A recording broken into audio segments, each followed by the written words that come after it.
сабағымызды бастайық балалар. Сіздердің жүлделеріңіз бойынша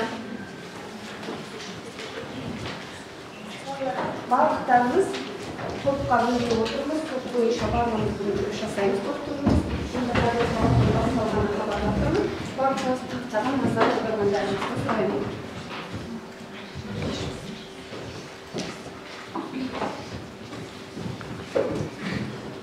Көз көргісі келеді, құлақ естігісі келеді, аяқ жүргісі келеді, қол ұстағысы келеді, жүрек сенгісі келеді, ми ойланғысы келеді дейді.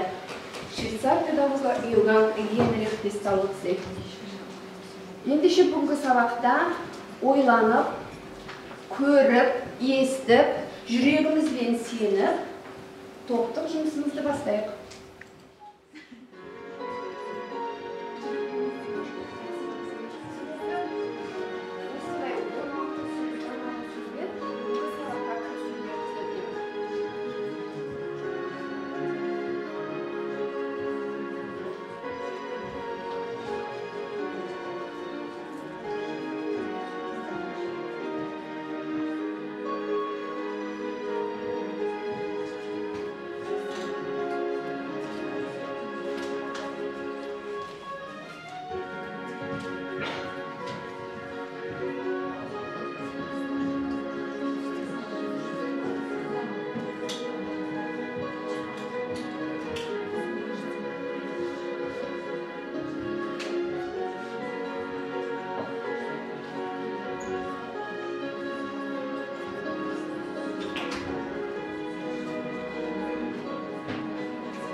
Егер сен бір нәрсе ойлап табылсаң, ізденіп, оны жасап та шығара аласың деген сөз.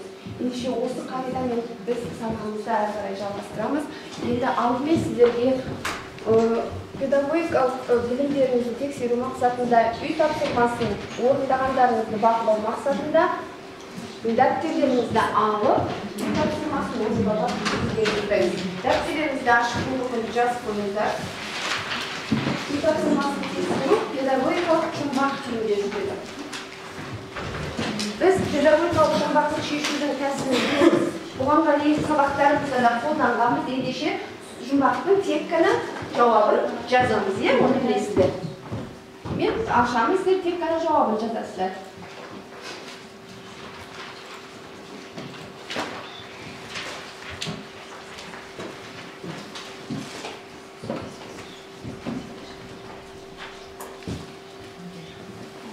Уақыт беріледі, оқып, рет санымен жауапты ғана жазуларыңызды сұраймын.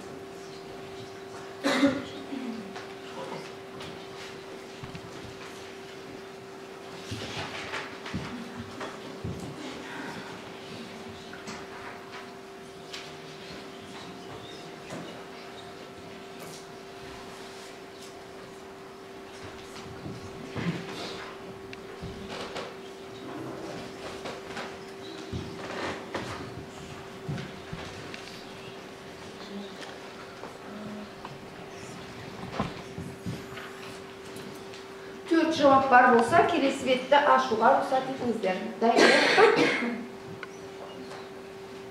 Төрт жауап болса, бастарыңызды көтеріп болғандарыңызды білдіріңіздер.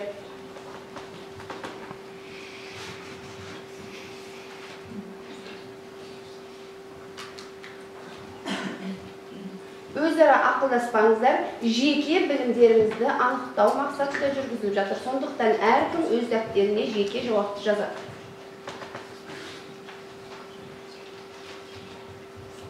Бесінші, алтыншы жұмбақ.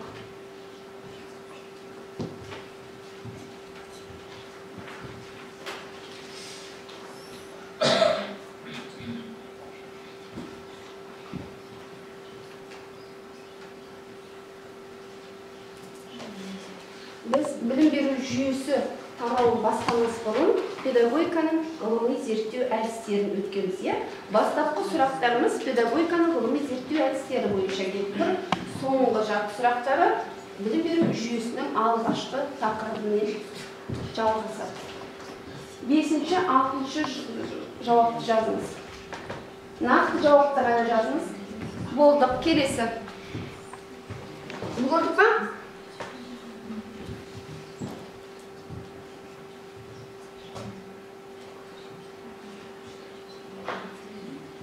Соңғы екі жұмбақ, 7-ші, 8-ші. Мұқият оқыңыз, еске түсіріңіз, жауабын ғана көрсетіңіз.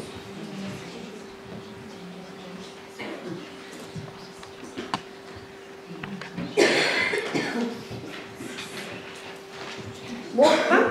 Жақсы. Үшінші қатар болған. Бірінші қатардың болғандығы туралы маған білдіріңіздер, бастарыңызды көтеріп. Екінші топ. Болдық па? Болдық. Енді қаламдарыңызды қойып, дәптерлеріңізді сағат тілімен айландырып беріңіздер. Сағат тілімен айландырыңыздар. Келесі адамға сағат тілімен өз дәптерінде келесі жанындағы адамға беріп. Сағат тілімен айландырып алдық па? Алдық. Жақсы, енді біз өзара тексерейік. Қазір жұмбақтың жауабын ашамыз. Бірінші топ. Дәптер жүргізілді ме сағат тілімен? Жүргізілді ме? Жақсы, енді жауапты қарайық. Жауаптары сәйкес келсе, сәйкес екендігін қосу таңбасымен, сәйкес болмаса, минус немесе сызықша қойып дұрыс еместігін біліп кетеді. 8 жауап.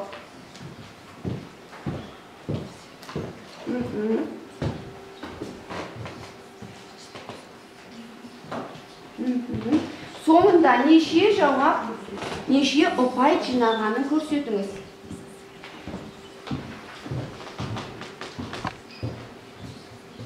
Тексеріп болдық па? Бірінші топ тексеріп болдық па?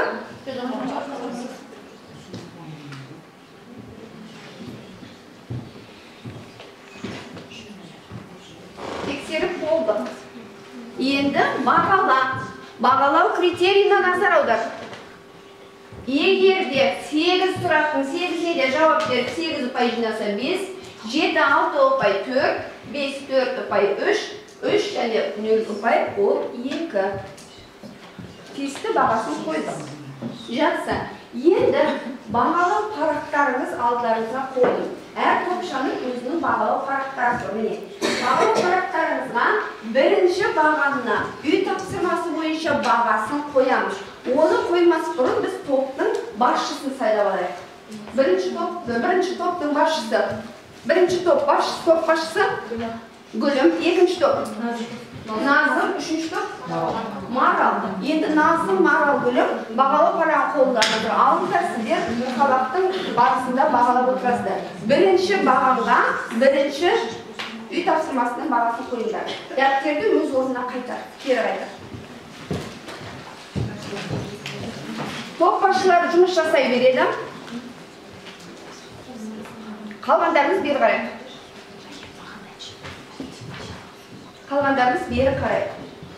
Бері қараңыздар. Біз сіздермен өткен сабақта білім беру жүйесінің мазмұны, міндеттері, білім беру жүйесі дегеніміз не деген үлкен тарауды бастады. Ендеше сол білім беру жүйесі туралы қандай ойларың бар, оның қандай міндеттері бізге берілген екен. Өткен сабақта сіздермен бірге талдаған міндеттері қандай. Және біз оны салыстырмалы үнемі анықтама айтамыз. Салыстырмалы көзқарастарды талқылаймыз. Біздің қолымызда қазір ресурстардан, оқулықтардан Құрманалинаның, Қоянбаевтың педагогикасы, Шалқыма Құрманалинаның педагогика оқулығы және Қадыржан Сейталиевтің оқулығы отыр. 3 оқулық бойынша салыстырмалы көзқарастарыңызды айтасыздар. Салыстырмалы анықтама, талдау, білім беру жүйесі дегеніміз не жалпы? Білім беру жүйесі деп нені айтамыз? Білім беру жүйесі деп не айтасыз? Белсенді қатысақ? Осы білім беру жүйесі дегеніміз осы бүкіл қоғам мүшелерінің осы жан-жақты дамуы болып табылады. Яғни оның мәдени жағы, білімділігі, өнер жағы болсын, яғни оның деңгейі болып табылады. Сіздің көзқарасыңыз бойынша. Оны сіз қандай оқулықтан? Ғылыми негізден алдыңыз Құрманалина. Және сол оқыған нәрсемді өзіме түсінгенім. Өз түсіндіріңіз бойынша жеткізіп тұрсыз. Жақсы. Бірінші топта не дейсіздер? Білім беру жүйесі тек оқыту және тәрбиеленетін атқаратын білім беру жүйесі. Оқыту және тәрбие беру ұйымдарының жиынтығы. Жақсы. Үшінші топ не дейді? Қадыржан Сейталиев бойынша айтатындар сұраңыз. Білім беру жүйесі дегеніміз қазіргі тарихи кезеңде әлеуметтік экономикалық ұлттық ерекшеліктеріне және еліміздің саяси экономикалық міндеттер негізінде, принциптер негізінде құрылған оқу тәрбие мекемелері мен оны басқаратын органдарының жүйесін айтамыз. Толық жауап үшінші топтан тыңдадым. Тамаша. Толық жауап Қадыржан Сейталиевтің оқулығында берілген анықтама бойынша көрсетілген. Енді ендеше білім беру жүйесі дегеніміз түсінікті болса, біздің алдымызда білім беру жүйесінің міндеттері тұр. Бұл міндеттер де сіздерге таныс. Бұл әрқайсыларыңызға жеткілікті деңгейде беріңіздер. Жеке адамның рухани бірінші міндеті жеке адамның рухани және күш-қуат мүмкіндіктерін ашу, адамгершілік пен салауатты өмір салтының берік негіздерін қалыптастыру, әрбір адамды дамыту үшін жағдай жасау дейді. Білім беру жүйесінің бірінші міндеті. Екіншісі, республика тұрғындарына жалпы және кәсіптік білім алу үшін мүмкіндіктер жасау. Үшінші, жеке адамның шығармашылық қабілеттері мен эстетикалық тәрбиесін дамыту. Төртіншіден, қазақ халқының мәдениеті мен дәстүр салтын оқып үйрену үшін жағдайлар жасау. Бесінші, республиканың мәдени, экономикалық, саяси өміріне қатысу қажеттігіне тәрбиелеу. Осы 5 міндетті орындап жүзеге асыру үшін біз нені білуіміз керек? Білім беру жүйесі. Ережесін білуіміз керек. Қағиданы білуіміз керек. Жүзеге асыру. Ереже мен жолдарын білуіміз керек. Ереже, қағида, жолдардан принцип шығады. Заңдарды білуіміз керек, заңдылықты білуіміз керек, немесе ережені білуіміз керек дейміз. Осы міндеттерді жүзеге асыру үшін біз әрқайсымыз біздеріміз, білім беруші, оқытушылар. Ендеше осы білім беру жүйесінің міндетін жүзеге асыру үшін бізге арнайы заңдылықтар берілген. Яғни ол білім беру жүйесінің принциптері. Бүгінгі өтетін тақырыбымыз білім беру жүйесінің принциптері. Жазып қойыңыздар жаңағы.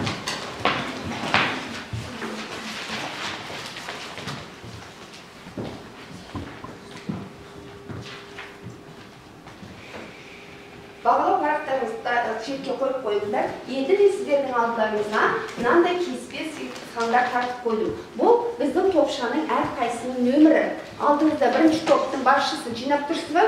Екінші топ. Сағаттың тілімен осы нөмірлеріңіздер, нөмірлермен бірінші, екінші адам қатысушы болды. Нөмірлеріңіздер тездетіңіздер. Жалпы принцип сөзі тыңдайық. Принцип сөзі латын тілінен аударылғанда негіз деген мағынаны білдіреді. Ендеше білім беру жүйесінің принципі дегеніміз негіз, қағида, ереже дегенді білдіреді. Ендеше білім беру жүйесінің принципі дегеніміз не? Ол жаңағы білім беру жүйесінің мақсат пен міндеттерін жүзеге асыру үшін қолданатын қағида, ереже, заңдылық дейміз. Ендеше соған байланысты қазір білім беру жүйесінің принциптері, бірнеше принциптері бар. Сол принциптердің 11 принципі бар. Бұл 11 принципін біз қайдан білеміз? Қазақстан Республикасының білім туралы заңы. Білім туралы заңында 12 тарау бар. Сол 12 тарауның 3-ші тарауында Екінші тарауында кешіріңіздер, білім беру жүйесінің міндеттері үшінші тарауында айтылса, екінші тарауында білім беру жүйесінің принциптері айтылады. Осы білім беру жүйесінің принциптері туралы жаңағы алдымызда тұрған оқулықтарда да көрсетілген. Оқулықтарыңызды ресурс ретінде қолдана отырып, және мен осы 11 принциптің әрқайсының мазмұнына түсінік беретін ресурстар таратамын. Сол бойынша дайындық жасаймыз. Нөмірлендік ме? Нөмірлендік. Жақсы. Бірінші топқа, екінші топтың тапсырмасы. Міне, екінші топ. Қазір сіздермен мен оны түсіндірем. Ештеңке қарай етпеңіздер. Жұмысқа кіріспейміз.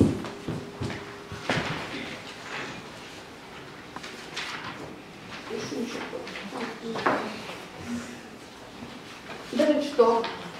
Міне сіздердің жұмыстарыңыз.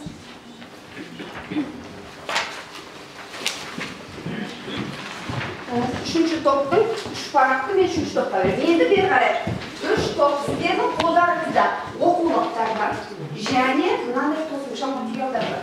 Енді сол осы материалдарды біз үш топқа бөлініп, үш түрлі тапсырма аламыз. Бірінші топтың тапсырмасы білім беру принциптерінің бірінші, төртіншісі. Яғни білім алу құқықтарының бірінші топша өз тапсырмаңызды оқыңыз. Гүлім. Білім алу құқықтарының теңдігі, екінші интеллектуалдылық даму, білімге қол жеткізу, үшінші білім берудің зайырлы сипаты, төртінші білімді ынталандыру, дарындылыққа даму. Міне, осы төрт принцип, алғашқы төрт принципі сіздердің құзырлықтарыңызда. Сіздер сол туралы бізге мәлімет түсіндіресіздер, өзара түсінесіздер, және өзгелерге түсіндіресіздер. Екінші топша оқыңыз. Білім беру процесінің үздіксіздігі, білім беруді басқарудың демократиялық сипаты, білім беру ұйымдарының алуан түрлілігі, білім берудің ізгілікті сипаты. Жақсы, таныс. Төрт принципінің тыңдадық па? Екінші топ сіздер осы төрт принципін талдайсыздар, түсінесіздер. Үшінші топ өздеріңізді тапсырмаларыңыз. Білімнің ғылымның өндірістің интеграциялануы, оқушылардың кәсіптік бағдарлау, білім беру жүйесін ақпараттандыру. Міне, қалған үш принципі осы екен. Мен сіздерге бұл туралы мәліметті түсіндірмей, сіздер өзара түсініп, және қазір тапсырма былай, сіздер топтық жұмыс жасайсыздар, осыдан жаңа топшалар құрылып, өзіңіздің алған мәліметті басқа топтың білім алушыларына түсіндіруге тура келеді. Сондықтан қазір топта дайындалуға мен 5 минут уақыт беремін. Оқып, дайындалып, алғашқы өздеріңізге берген 4 тапсырманы оқыңыздар. 5 минут уақыт беремін. Талқылаңыздар, дыбыстап, бір-біріңе сөйлесіп түсіндіріңіздер, диалогқа түсіндіріңіздер, әңгімелесіңіздер. Танысыңыздар. Негізгі принциптер Құрманайының оқулығында тұр, ашып оқулығында. Оқулығымызда Құрманайына бойынша 67-ші бетін ашып қарауымызға болады. 67-ші бетін ашып қарауымызға болады.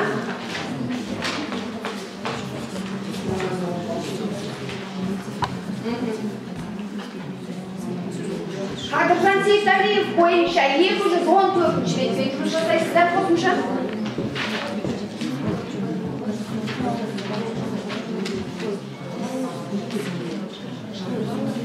Уақыттарыңыз кетті. Қалқылаңыздар, топпен жұмыс жасаңыздар.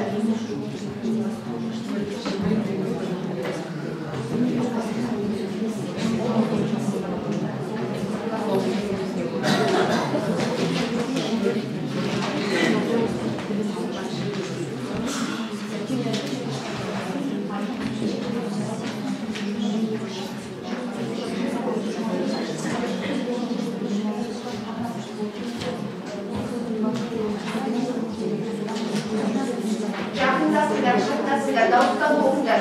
Бір-біріне жақындасып жұмыс жасаңдар. Жоқтық, топтық жұмысқа кірісіңіздер.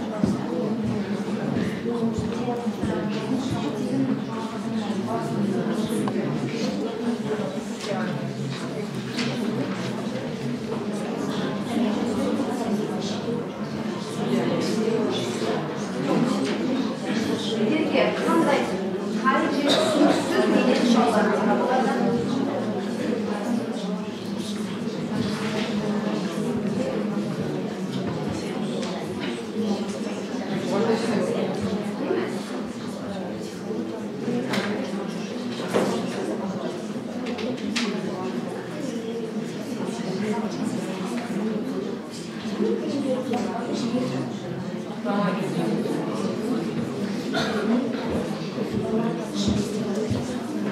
Birinchi topshiriq.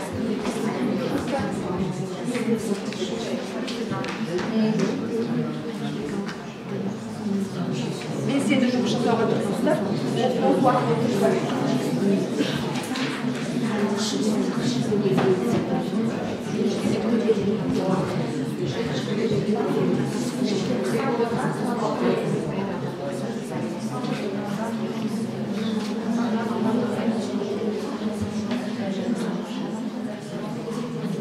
Қазір мен барғанда басқа топшыға сіңіре аламын ба деп өз-өзіңді іштей тексер. Тыныштық сәті әркім өз ішіне не білемін, мен осы ойды не түсіндім деп іштей ойлаймын.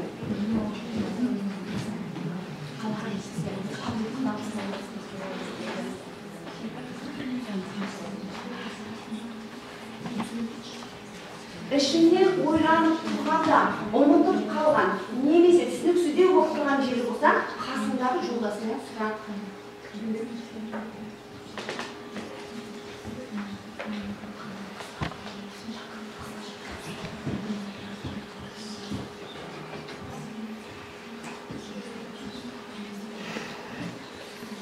Бүгінгі өтілетін тақырыбымыздың мазмұны қысқа, соншалықты ұзақ сіздерге тапсырма емес. Жарайды ескерді оны бұйрығынан сіздерге тиімді жұмыс жасау керексіздер. Білеміз ба? Енді ішімізден ойымыз қорытындыланып, ой жинадыңыз ба? Жаңа мәліметтерді алып отырсыз ба? Жақсы. Ендеше қазір қолымыздағы бірінші топша. Іштей ойлатып болдық па? Біздің алған өзімнің білім қорым бар. Осы тақырып бойынша, осы тақырыптың 4 принципінің мазмұны бойынша мен қазір жеткізе аламын. Тыңдаушыға жеткізе аламын деп отырмыз, е? Енді қолымыздағы нөмірді алайық. 1, 2, 3, 4 кегер көтеріңдерші маған. Реттір ма? 5, 6, 7 адам бар мына топшада. 7, мұн жақта 7, е? Енді осы 7 адамның қазір маған бірінші топшаның бірлері келсін. Тездет. Бірінші топшаның бірлері келсін. Міне, бұл сіздер жаңаша бір топсыздар. Жаңағы бір-біріңізге қарап. Бірлер бұлар енді жаңаға оқыған дүниелерінің бір-біріне түсіндіреді. Дәл солай сияқты 7 кіші топшаға құру керек. Екілер келіңдер. Мына жерге. Тезірек қозғалайық, шығуға уақыт кетірмейік. 3-тер келе қал. 4-тер келе қал. 3-тер мұнда тұрады. Мен 3-тік құр дегенде 3 адам бір-біріне қарап тұрады. 3-тік құр дегенде 3 адам бір-біріне қарап тұрады. Жаңа 3-тік құр. 4-тер қолдарыма сандарымды ұстап шығыңдар. 5-тер. 5-тер. 3-тік құр. 3-тік құр. Ұжымдық топтық жұмыстында. Ештеңке айтпайын жоқпын. Түсіндіргенде 6 минут уақыт беремін. Әр адам 2 минуттан сөйлейді. 2 минут кестік бар, ал түсіндір өзіңнің 4 принципін, сен өзіңді түсіндір, сен 3 принципін түсіндір. Ал түсіндір. Мен тыңдап бақылаймын.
әрбір оқушы зайырлы дегеніміз яғни уставлық деген сөз ғой, яғни білім берудің уставлығы, яғни ол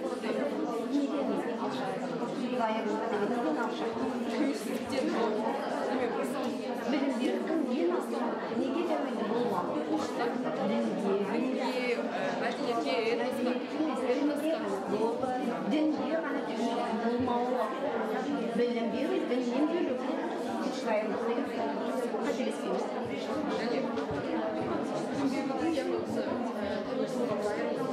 енді сіздерге болдық талдап талқыламайды үш адам да сөйледі иә тамаша енді бір-бірлеріңізбен пікірлесіңіздер мен осыны түсініп кетіп бармын мен мынаны жақсы түсіндім сен мына жерде маған тағы бір айтып жіберші деп бір-бірлеріңмен әңгімелесіңдер жай әңгімелесіңдер тақырыптың түсінгенің түсінбегенің бойынша сараптаңыздар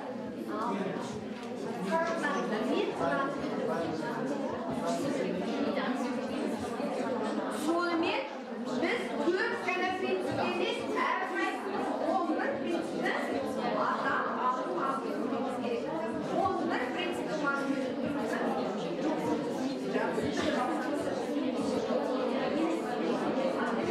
11 принциптің мазмұнынан сараланды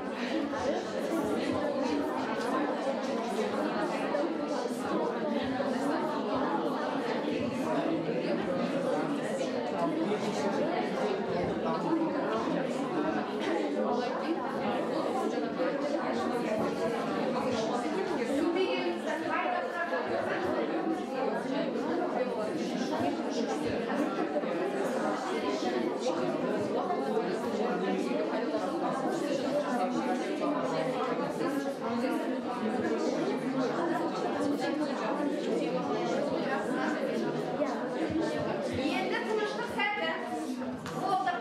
Әр топша тыныштық сәт. Мен төрт қана принцип емес, енді 11 принципті түсіндім. Қазір орнымызға қайтадан алғашқы тобымызға барайық. Бір-бірге жақсы. Енді сіздердің бір-бірлеріңізді қалай үйренгеніңізді бақылау үшін қазір мен сіздердің алдарыңызға мынандай ақпараттарыңызды алуларыңызды сұраймын. Ақпараттарыңызды алдық. Енді ресурстың бәрін жауып тастаңыздар. Ресурстың барлығын жинап қойдық. Келесі біздің жұмысымыз алған жаңа ақпаратты сызбаға түсіру. Постер құрастырамыз. Яғни сіз топпен қазір өзіңіздің оқыған ғана емес, білген 11 принциптің мазмұнын ашатын кесте жасаңыздар. Ол кестені жасауға мен 4 минут уақыт ғана беремін.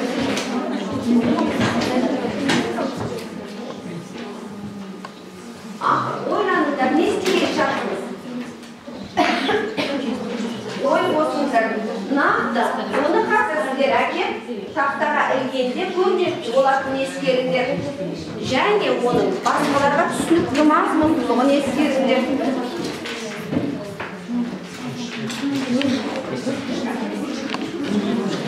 Түрлі түсті бояуларды қолдануға көрнекті көп алыстан байқауға.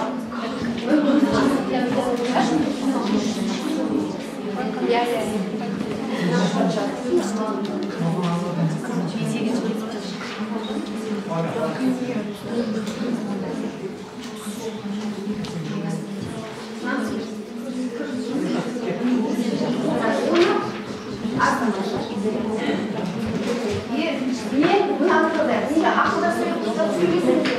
Не істеп жатырмын? Енді сіздерге бер қараңыздар.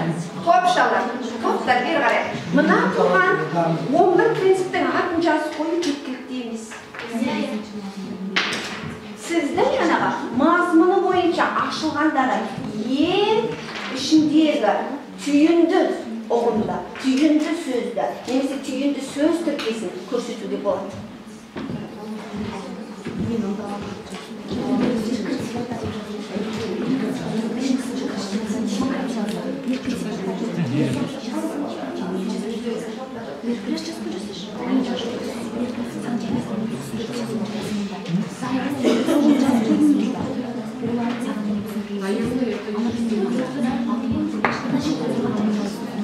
біздің алдымызда ешқандай ресурс жоқ. Одан көшірудің немесе қайталап жатудың қажеті жоқ, иә? Түсінеміз.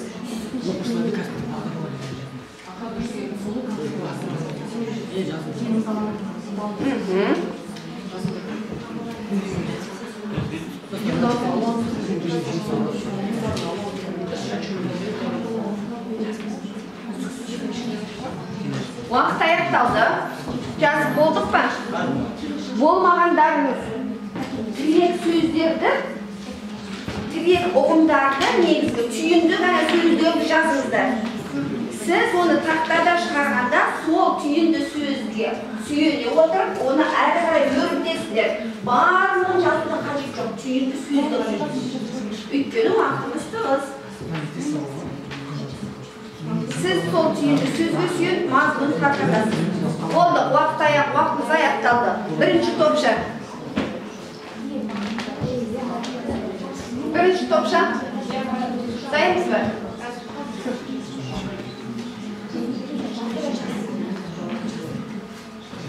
Сізде жаңа принциптердің мазмұнын өзара түсіндіргенде ұлы педагогтардың, ғалымдардың, ойшылдардың сөздері де болмады. Ұмытпаңыздар, көрсетіңіздер, ғылыми негізделген түсінік болсын. Ғылыми негіздерін ескеріңіздер.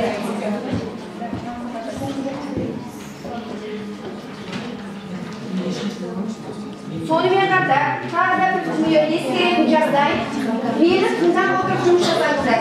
Ескеретін жағдай, Қазақстан Республикасының білім туралы заңы 2011-2020 мақсаты.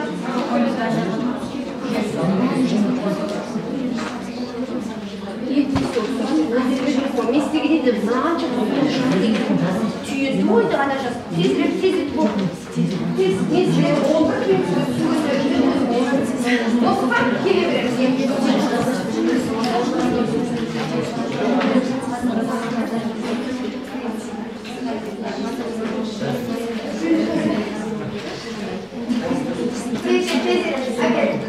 Енді осы білімдердің жүйесінің принциптерін музыка пәнін оқытуда жүзеге асырумен байланыстырамыз.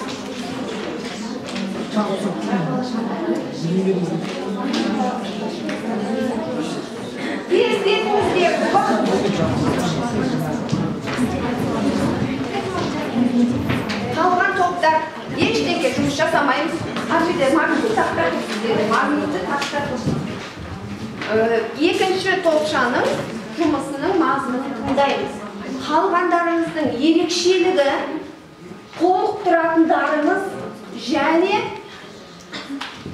осыны қалайша тағы да мазмұнды етуге болады, соған қараймыз. Сонымен не оқыттың? Өз сөздерімен айтыңдар. Қайсы принциптен бастайсың өзіңіз біл. Оның реті де бізге маңызды емес.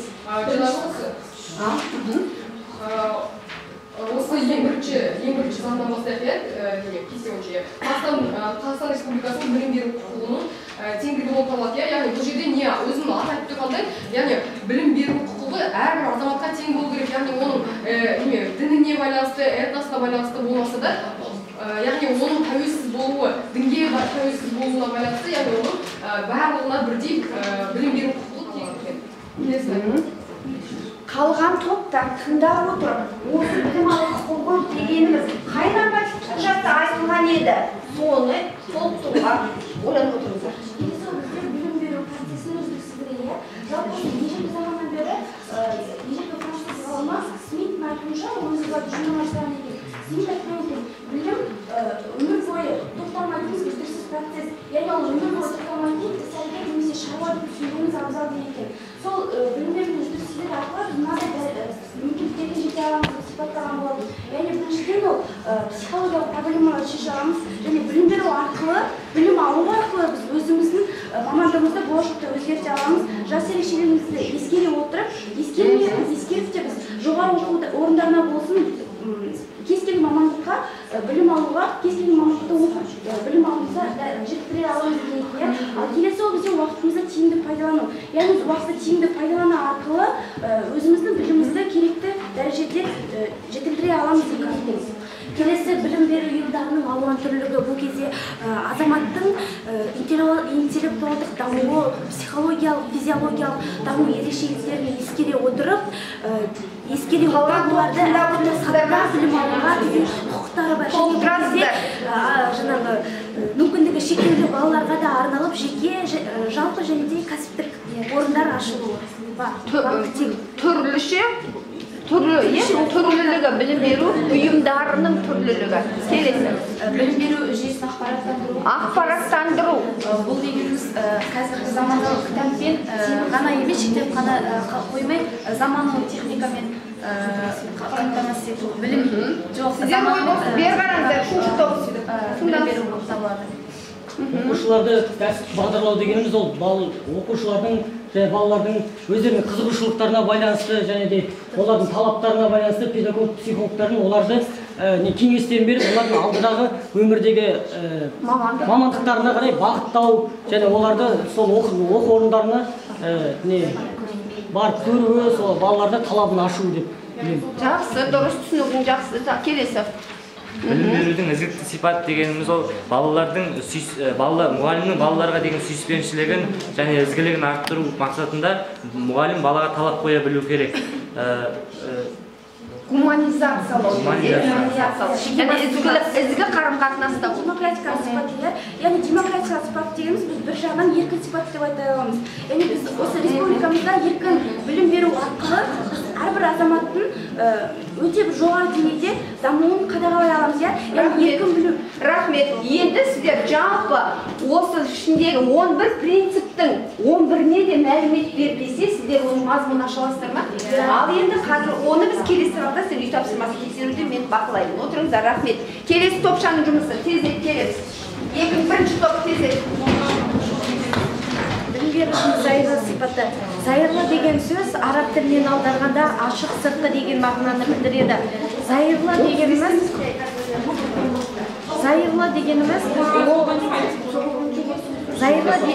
діни өкілдерінен